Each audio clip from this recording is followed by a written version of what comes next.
Hola, me llamo Sara, soy de Libia, trabajo en un centro de acogida para refugiados aquí en Sevilla, llevo 2 años viviendo aquí y soy ex-refugiada. Como te dije, mi trayectoria, no fue directamente Libia-España, tuve que pasar por Túnez para obtener el visado español, ya que no había consulados ya en mi país por el tema de la guerra.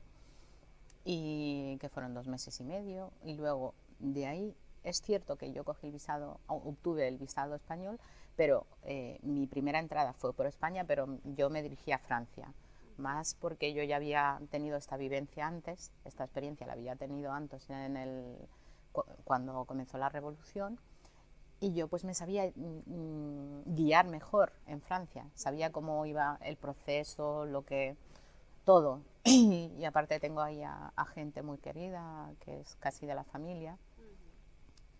Y, al hacer la petición ahí, pues me fueron retrasando lo que era el proceso, se alargó muchísimo y al final estuve en Francia 5 meses o 5 meses y medio para que ellos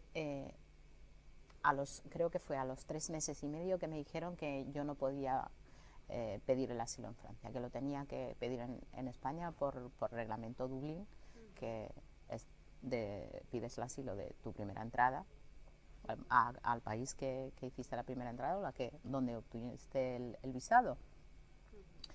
Entonces, pues a los 5 meses o 5 meses y medio me deportaron a España en el 2015.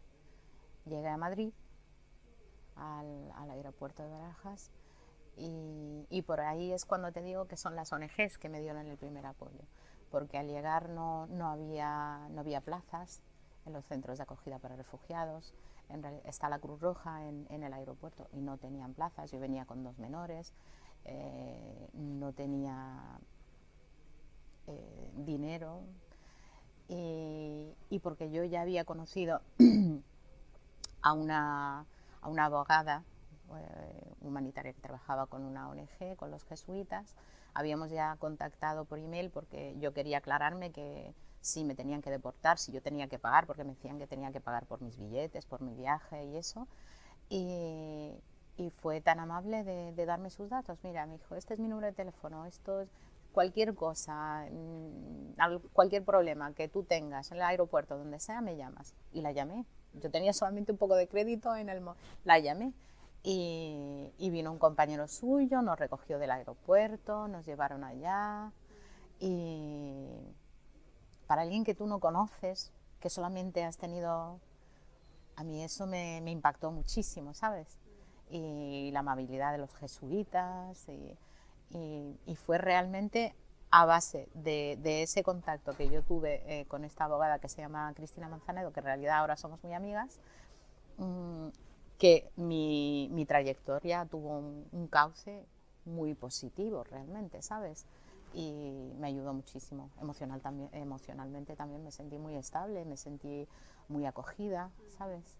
Yo he sido una persona muy afortunada. Pero hay gente que se ha quedado en la calle, es eso. Más que nada son jóvenes, no familias, ¿no? Gente soltera que llega y eso. Y se tienen que buscar la vida. Se han quedado en la calle, han quedado que depende si encuentran plaza o si, en algún albergue, o sea, una persona bueno, que les quiere echar una mano y eso, pero que hay gente que lo ha pasado muy mal. Yo creo que las legales,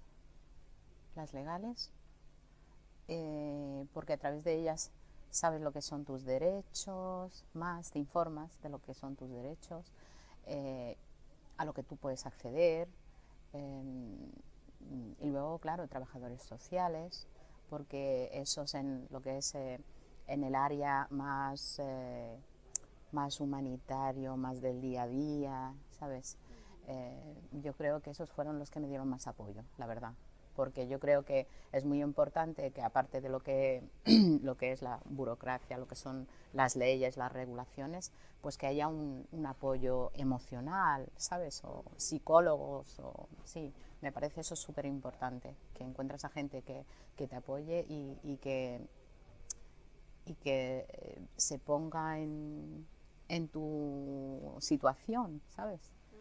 ¿Qué te voy a decir? O sea, a mi llegada, lo que es mi llegada a Madrid, pues me chocó que no hubiese plazas en un centro de acogida para refugiados, porque supuestamente ya a priori saben que van a llegar refugiados, saben el número de refugiados que van a llegar incluso ese día y su situación. Yo soy viuda, mis hijos son menores, entonces eso me chocó muchísimo, ¿no? Eso fue, aunque claro, los trabajadores de la Cruz Roja no tienen no hay suficientes fondos para, ellos quieren ayudar, pero no hay manera de hacerlo, no hay medios, ahí está, son medios económicos, financieros. Tal vez que no te informasen del todo de tus derechos al estar en un centro de acogida. Por ejemplo, yo sí hablo el español, yo sí puedo indagar, si puedo preguntar, si puedo enterarme de, ¿sabes? Pero, por ejemplo, para los demás refugiados que llegan, que no saben el idioma, tal vez tienen traumas emocionales muy fuertes. Yo no he pasado por traumas fuertes, ¿me entiendes?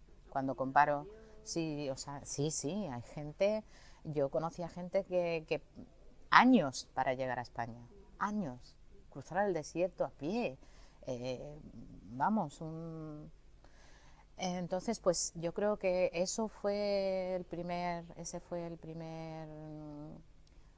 lo primero que me chocó que hubiese en un centro de acogida para refugiados. Realmente eso, esa entidad o los funcionarios, los trabajadores están ahí para darles apoyo a esta gente, ¿no?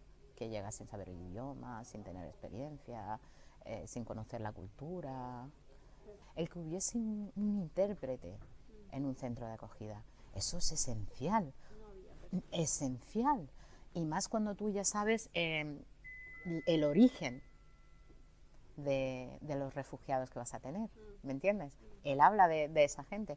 ¿Cómo no tener un intérprete? Claro, ¿cómo no tener un intérprete para refugiados? Y más si el número de personas es grande. Tenemos muchísimas familias árabes y de Siria que venían del Líbano, que venían ya con ACNUR, con las Naciones Unidas, ¿sabes? O sea, ¿cómo no tener a alguien para interpretarles? Entonces decían que no, que eran los fondos, que eso se tenía que pagar aparte. O sea, si no hubiese alguna persona que hiciese de voluntaria o tal, esas personas estaban totalmente perdidas. En realidad, en el CAR, que es donde estuve yo, en el Centro de Acogida a Refugiados, que pertenece directamente al Ministerio de Interior, lo hacía yo.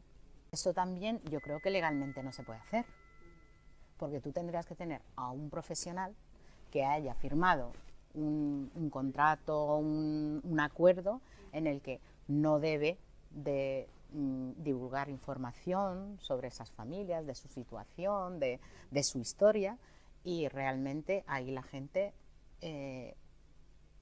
dejaba toda su vida, o sea, yo, todas la información de su trayecto, de su vida personal, de los traumas que han tenido, yo me enteraba de todo eso, claro. El tiempo de espera para tener lo que es la primera entrevista en la oficina de asilo y refugio, ¿sabes? Yo afortunadamente a la semana o a los 10 días sí hice mi primera entrevista. Tal vez porque yo haya sido deportada, porque yo haya pasado ya 5 meses en Francia, no sé el motivo exactamente, pero las personas que llegaron a Madrid directamente y que solicitaron el asilo aquí, en Madrid, 2, 3 meses, 4 meses, que ni siquiera has hecho la entrevista, o sea, es más incertidumbre, es más inestabilidad, ¿me entiendes?